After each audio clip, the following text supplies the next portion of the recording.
अब देखो, कल मैं अपना यूट्यूब चैनल देख रहा था और देखते देखते मुझे कुछ ऐसा दिखा,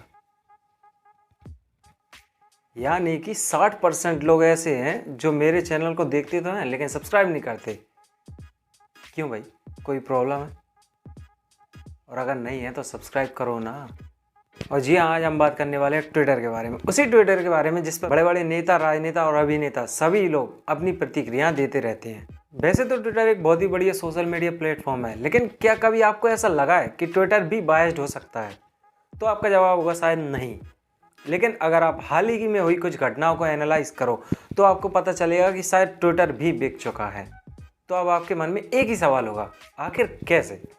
so let's connect the point. Twitter India public policy director महिमा कौल ने अपना इस्तीफा ट्विटर को दे दिया, और इस पॉइंट को आप ज़रा गौर से याद रखना, इसके बारे में हम बाद में डिटेल में चर्चा करेंगे। ट्विटर ने इंडिया के होम मिनिस्टर यानी कि अमित शाह को नवंबर में बैन कर दिया गया था, लेकिन कोई खास रीज़न न होने के कारण उसे एक एरर बताकर रिलीज़ कर दिया। लेह लद्दाख में लेह के एरिया को चीन का हिस्सा बताया गया। 26 जनवरी के इंसिडेंट के बाद ट्विटर पर एक हैशटैग चला, hashtag Modi planning farmer genocide, जो कि एक झूठी न्यूज़ का आधार था। इसके बाद इंडिया की आईटी मिनिस्ट्री ने 250 से ज़्यादा अकाउंट ट्विटर को भेजे जिन्हें बैन करना था। ट्विटर ने उन्हें बैन तो किया, लेकिन कुछ ही समय बाद ये कहकर रिलीज़ कर दिया कि इसमें कोई भी गलत एक्टिविटी नहीं हो रही थी।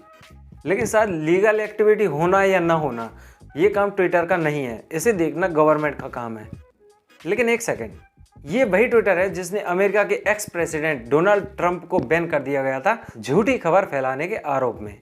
लेकिन जो 250 से ज़्यादा अकाउंट झूठी खबर फैला रहे थे उन्हें ट्विटर ने रिलीज क्यों कर दिया इतनी जल्दी? पूछता है भारत।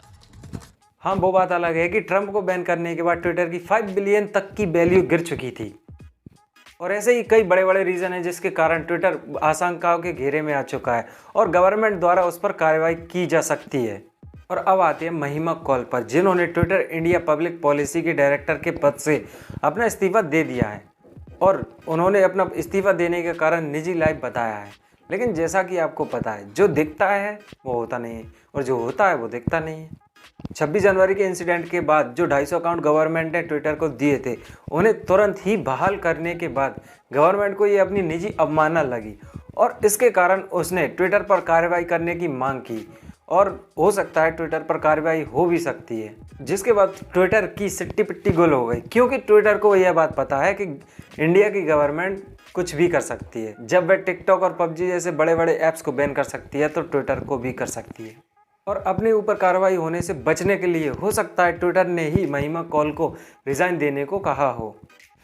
क्योंकि आप खुद ही सोचो, कोई व्यक्ति 5 साल तक किसी कंपनी में नौकरी करता है और उसका प्रमोशन होने वाला होता है, लेकिन फिर अचानक से वह अपना इस्तीफा दे दे, वो भी बिना किसी ठोस कारण के। इसके पीछे कुछ गहरा कारण महसूस होता है। और ऐसा ही कुछ हमें पिछले साल फेसबुक के साथ भी देखने को मिला था, जब फेसबुक के इंडियन पॉलिसी हेड पंकी दास ने अपना इस्तीफा फेसबुक को दिया, तब जब गवर्नमेंट ने कुछ हेटेड पोस्ट के खिलाफ सख्त कार्रवाई करने की मांग कही थी। जब आप इन पॉइंट्स को कनेक्ट करोगे तो आपको पता चलेगा कि ट्विटर में जो भी व्यक्ति काम करता है उसका एक राजनीतिक ओपिनियन है और वह उसी हिसाब से ट्विटर को मैनेज करता है। तो आई होप सो कि यह जो बातें मैंने आप सबको बताई है वह आपको समझ में आ गई होंगी। तो अब अगर आपको यह वीडियो पसंद आई हो तो अपने दोस्तों के साथ शेयर करना, लाइक करना इस वीडियो को, और मुझे सपोर्ट करने के लिए इस चैनल को सब्सक्राइब ज़रूर करना। और मैं इन 60% लोगों से सिर्फ एक ही बात कहूँगा, सब्सक्राइब कर लो यार, कुछ नहीं जाता, पैसे थोड़ी कट रहे हैं तुम्हारे।